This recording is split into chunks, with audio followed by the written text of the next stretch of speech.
Mathématiques, leçon 10, classe de 5e, la symétrie centrale, troisième partie, les propriétés.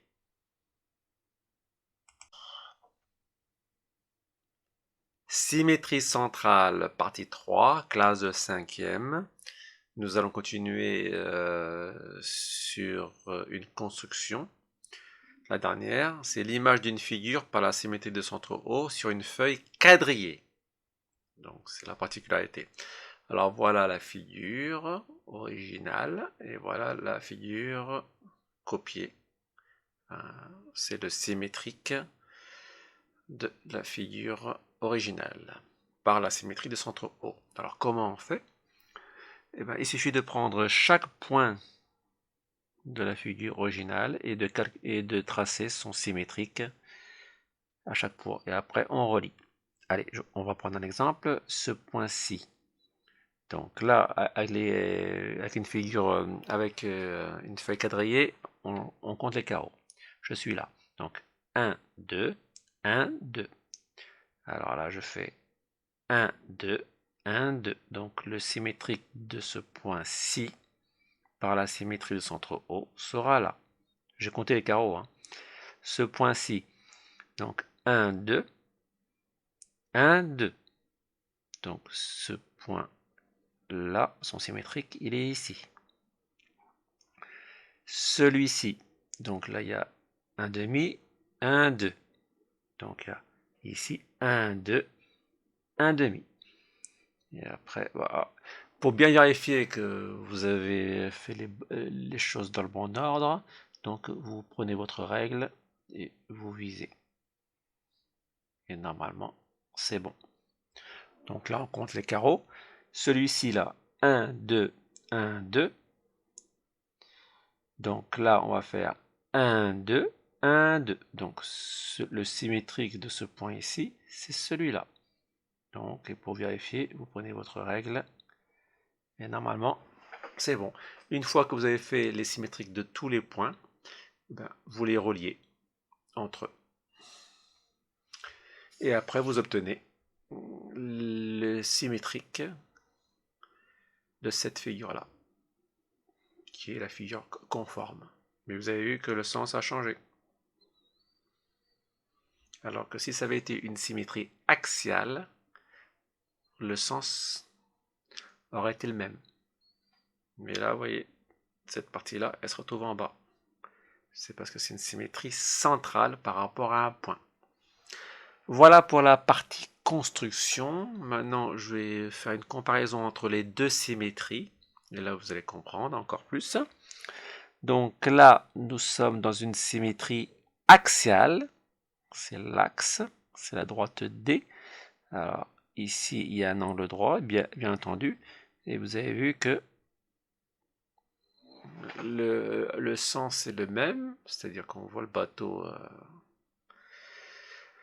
posé, mais bien évidemment, il y a eu des changements au niveau de la direction.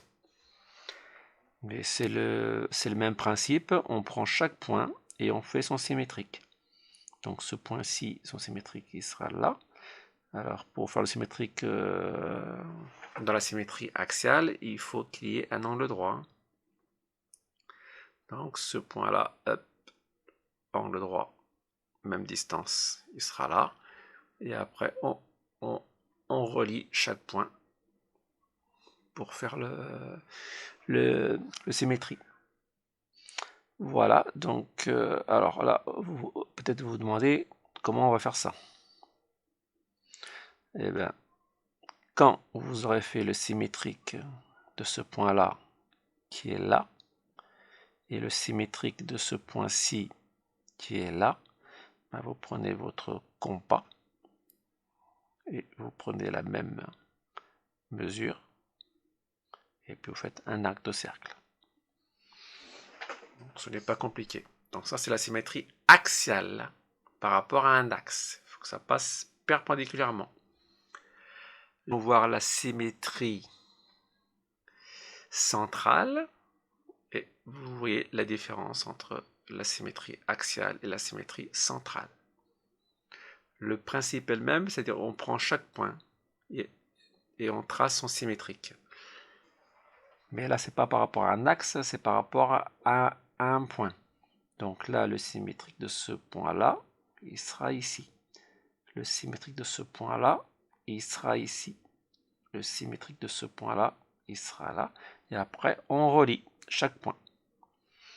Donc, mais si vous voulez vérifier, donc, c'est vous prenez votre règle, ce point-là, vous le visez. Normalement, il y a le même écart, même mesure. Voilà les différences entre la symétrie axiale et la symétrie centrale. Alors, les propriétés de conservation, nous l'avons vu dans la figure précédente. La symétrie centrale conserve les propriétés des figures. Alignement, parallélisme, perpendicularité, longueur, aire, périmètre, volume, angle. C'est compréhensible puisque l'image de la figure est sa copie conforme. Donc, il faut retenir que la symétrie centrale conserve les propriétés des figures. Au niveau des points, au niveau du parallélisme, de la perpendicularität, des longueurs, des aires, des périmètres, volumes, tous et des angles, on les retrouvera tous dans la figure symétrique. Voilà, c'est fini pour cette leçon 10 concernant la symétrie centrale.